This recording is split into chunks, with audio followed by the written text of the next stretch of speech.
비트코인은 59K 저점을 찍고 현재 30% 넘는 상승을 보여주고 있습니다. 지금 딱 두 개로 나뉘고 있죠. 와, 많이 올랐는데 더 갈 수 있나? 혹은 이제는 정말 떨어질 때가 됐다. 이 두 가지예요. 맞죠? 제가 말한 그대로 비트코인은 움직이고 있습니다. 오늘도 쓸데없는 말 줄이고 남들보다 한 발 빠른 분석 바로 시작하겠습니다. 오늘 영상부터 소개하겠습니다. 첫 번째, 비트코인 차트 분석. 두 번째, 주봉, 매물대, 심리. 세 번째, 못 산 사람들은 어디서 사야 될까로 구상을 했고요. 시작하기 전에 구독, 좋아요 한 번씩 부탁드리면서 바로 시작하겠습니다.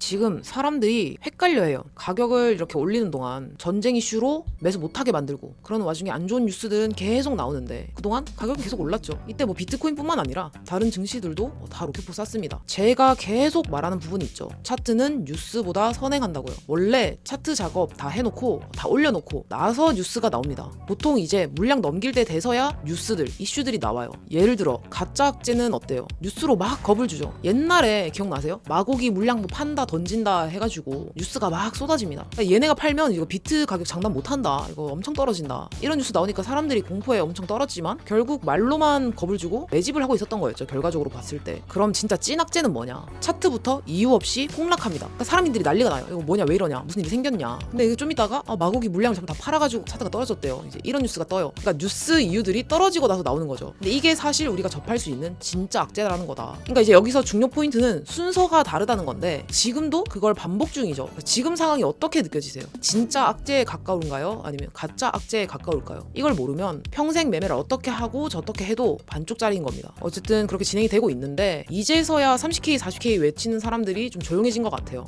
여기 차돌 채널 구독해놓고 챙겨보신 분들은 지금 뭐 싱글벙글 하죠. 옛날에는 거래소 키기가 무서웠는데 매일매일 이제 싱글벙글 하면서 이제 거래소 키는 거죠. 하하. 앞으로도 평생 저는 유튜브를 할 생각이에요. 유튜브 정말 재밌는 것 같아요. 이런 관점을 좀 오픈하고 그것대로 맞춰가는 게임을 하고 있는 것 같아서 굉장히 좀 흥미롭습니다. 그리고 사실 트레이딩이라는 게 이번에는 제가 좀 어떻게 보면 저점을 잡았지만, 사실 내가 원하는 가격이 안 오는 경우가 너무너무 많아요. 사실 뭐 안 오면 안 오는 대로 매매해야죠. 그렇게 안 하면 뭐 인생 끝나나요? 안 오면 안 오는 대로 그 안에서 매매를 할 수 있어야 된다. 단타든 스윙이든 둘 다요. 근데 이제 뭐 금리부터 해가지고 지금 뭐 비트 올린 거 거래량이 없어서 더 이상 못 올린다, 그래서 내릴 것이다, 그런 사람들의 의견이 있어요. 사실 거래량도요, 갖다 붙이기 나름이거든요. 그러니까 사실 거래량 같이 터트리면 그만이에요. 올리면서 거래량 터트리고 나면 그 사람들이 했던 의견들은 아무 쓰잘데기 없는 의견이 되는 거예요. 거래량이 올리면서 터트려졌기 때문에. 근데 그땐 얘기를 어떻게 할 건지, 그때 돼서는 또 말 바꾼다. 거래량이 이제 웅축해서 쌓이는 경우도 있지만 결과가 나오면서 거래량이 터지는 경우도 많죠. 근데 왜 이번에는 다를 수 있겠다고 얘기를 하냐면, 이때까지 비트 가격 변동을 보면 나오지 않은 결과로 두드려 맞았었는데, 사실 다른 시장보다 비교적 더 훨씬 강하게 두드려 맞았죠. 거의 반토막 났으니까. 근데요, 나스닥 보세요. 나스닥 신고점입니다. 근데 비트 약하잖아요. 이게 비트, 이게 나스닥. 비트, 나스닥, 비트, 나스닥.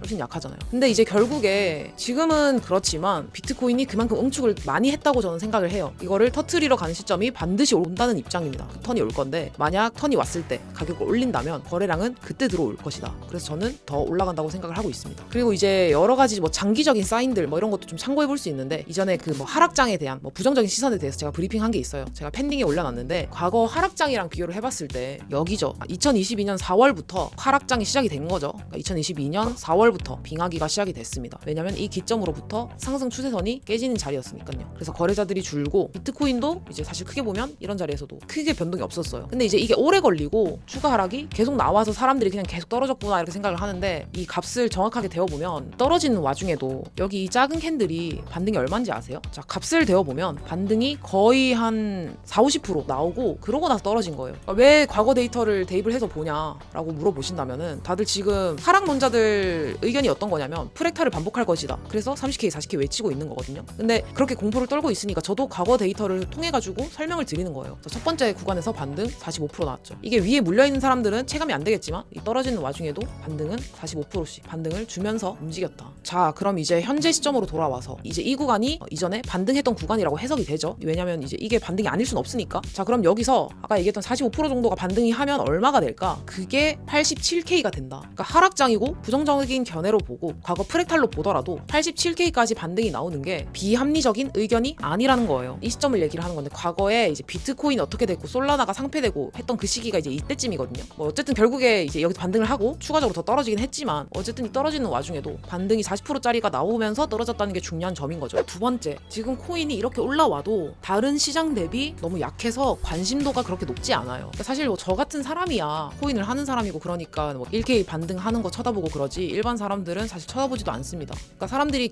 코인에서 기대하는 기대치랑 주식에서 기대하는 기대치랑 달라요. 그래서 일반 사람들은 제가 느꼈을 때 아직 막 쳐다보고 있지는 않은 것 같고, 그리고 이제 뭐 매매를 하고 있는 다른 개미들은 죄다 물려서 그렇지, 그래서 지금 막 딱히 기대하고 있지 않는 시점인데, 근데 이제 제 경험상 시장이 이제 이럴 때 올리긴 하더라고요. 지금은 뭐 거래량이 안 나와서 떨어진다고 하는 놈들은 이제 하수, 거래량은 이후에 붙이면 그만이다. 그리고 이전에 제가 영상에서 언급 들었던 주봉 20선, 여기가 이때까지 여기 올려놓고 나서 크게 여기를 이탈한 적이 없어요. 계속 여기를 이탈하지 않고 올렸는데 이번에 깨졌죠. 처음으로 뚫렸습니다. 근데 이평선에 대해서 제가 앞으로 더 다루겠지만, 이평선은 결국에 차트를 따라 붙게 되어 있어요. 근데 장기 이평선들은 보시면 이렇게 큰 무빙이 나오지 않는 이상 잘 움직이지 않아요. 이런 구간 보시면 변동폭이 그래도 이게 30% 정도 될 건데, 이 정도 변동폭 가지고는 이평선이 크게 움직이지 않는다는 거죠. 결국 이평선 자체를 움직이게 하려면 주가가 강하게 움직여줘야 따라 붙는데, 결국 차트가 변동을 주면서 따라 붙인다, 그 부분만 체크를 해도 80K를 지금 돌파하는 이 흐름이 비합리적인 얘기가 아니라는 거죠. 그러니까 뚫고 나서 조정이 나오더라도 이 정도 아닐 거다라는 겁니다. 그래서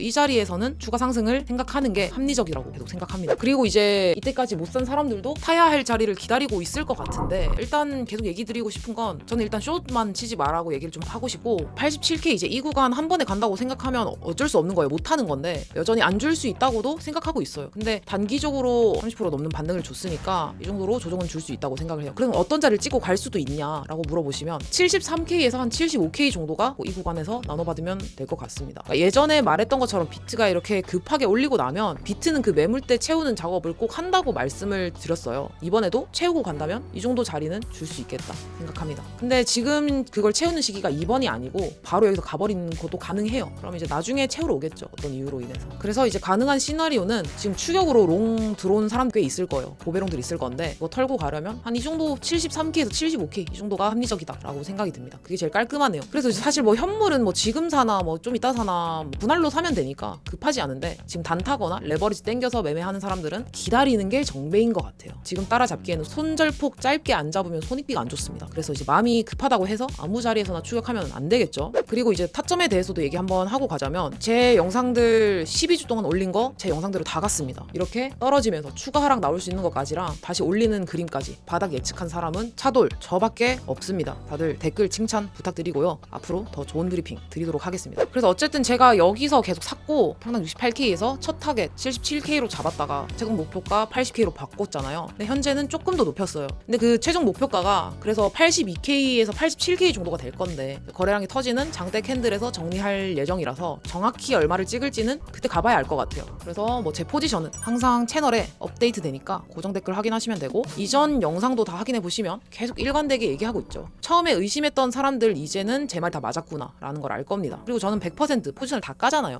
포지션 깐다는 게 굉장히 어려운 거예요. 보는 거랑 하는 거랑 다릅니다. 하지만 저는 다르잖아요. 검증받는 일을 하고 증명하는 일을 해온 사람입니다. 앞으로도 좋은 인사이트, 관점 공유할 거니까 고정 댓글 채널에 꼭 입장을 해놓으세요. 네, 앞으로도 세력들도 볼 방이다. 이상이고, 오늘 영상 요약하면서 마무리하겠습니다. 첫 번째, 거래량은 올리면서 터질 겁니다. 두 번째, 다음 장대 캔들에서 물량을 전부 정리할 예정이고요. 지금이 하락장 관점으로 보더라도 87K라는 목표가는 비합리적인 게 아닙니다. 그리고 이제 네 번째, 만약에 이제 새로 포지션을 잡고 싶다 한다면 73K에서 75K 자리를 기다리기. 그리고 다섯 번째, 포지션 저는 100% 공개합니다. 고정 댓글, 채널, 필히 입장하시는 게 좋을 겁니다. 제가 나이는 어려도 돈을 버는 것에 있어서는 누구보다 진심입니다. 그러니 구독, 좋아요 눌러놓고 지켜봐 주십시오. 다들 화이팅입니다.